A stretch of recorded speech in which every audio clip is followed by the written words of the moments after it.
Jackie, Jason over there, Ron the car guy coming up here in just a couple of seconds. And since Ron stuck his head in here, let's hit it.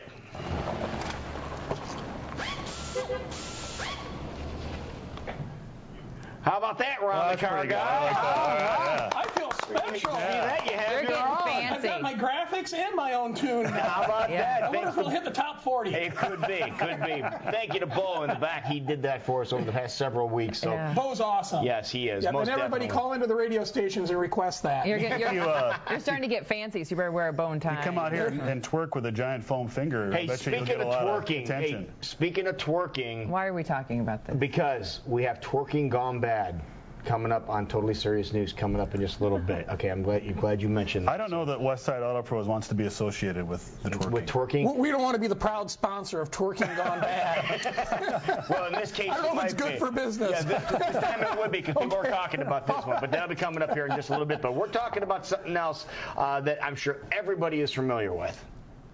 That's right. We're going to talk about the Car Fox. Car Fox. You know what the Car Fox is? Is that the Carfax?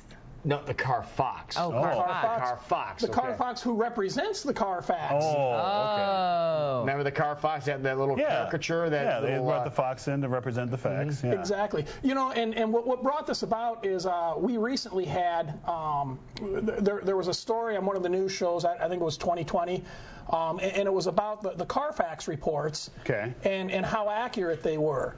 And it's prompted a lot of questions. I mean, people were emailing me and customers were asking me about that because they had seen it.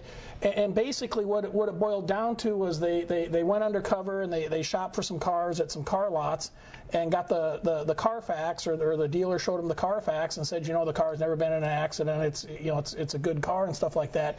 And then they went and had it checked out and that wasn't the truth. The car had actually had accident damage and it didn't show up on Carfax. Now, how does the Carfax or how do the Carfax people receive their information? And that's an awesome question. They rely on reporting. So as an example, and I don't know how many shops do this, but Westside Auto Pros does, our history and database goes to Carfax. So if you had your car in today and had your timing belt replaced, then if somebody pulled up the Carfax down the road, it would show that the timing belt was replaced on September 10th. At 92,000 miles by Westside Auto Pros. That would show up on there. Does that cost you guys anything for dealerships or repair places? We have to enter into an agreement with them, and there is a small fee, but I think it's worth it because if you're looking at buying a car, you've got some of the maintenance history on there, which is what's been lacking on Carfax. So I mean that's something that's new in the last couple of years, which I think is great. But back to the whole accident deal, which is what people rely on. That's the biggest thing I think people are looking for. It is, and so here would be an example, and there's multiple examples, but there was a rental car company, a nationwide rental car company, and they were self-insured. So someone would rent a car and it would get in an accident, and since they're self-insured, it wasn't turned into an insurance company. There was no payout. They would either sell it at a salvage auction or sell it to a salvage yard. Well, if that place in turn sold it to somebody that repaired and rebuilt the car, it would have a good title because there was never a report made to an agency that reports to Carfax. And Carfax relies on data from police departments, insurance companies, I mean all kinds of stuff, but it's not a perfect science. I mean I think for the most part, I mean it's better than what we ever had, and I think it's relatively accurate.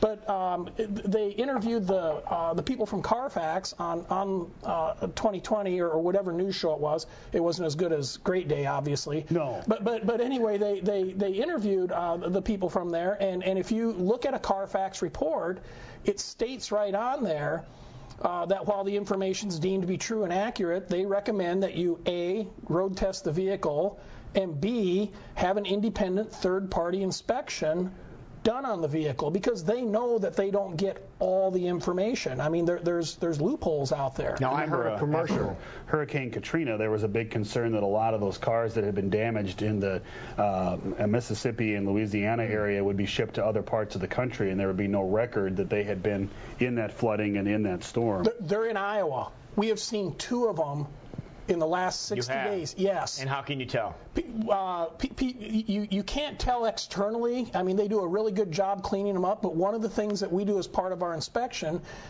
if someone's looking at buying a pre-owned car, is we'll pull the carpet back in a spot where it's easy to come back because most of your wiring harness runs through there, and we'll look inside the connectors on that wiring harness.